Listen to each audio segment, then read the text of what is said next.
আপনারা এই ত্রুটিগুলা ক্ষমার চোখে দেখবেন, যাতে আর কিছু উপদেশ দিবেন আমরা যাতে আগামীতে ইনশাআল্লাহ আরো ভালোভাবে আরো এই ত্রুটিগুলি যাতে আমাদের না হয়, আমরা আরো বড় পরিসরে করতে পারি।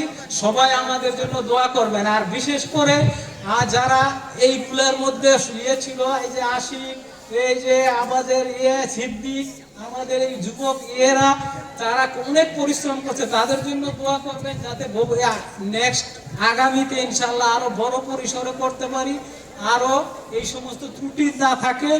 সবাইকে ধন্যবাদ জানিয়ে সবার কাছে ক্ষমা চাইয়া শেষ করলাম। আর আপনারা একটু সুন্দর করে বসবেন, একটু তাবারকের ব্যবস্থা আছে, কেউ করবেন না, একটু লাইন ধরে বসেন, এখনই দিবে।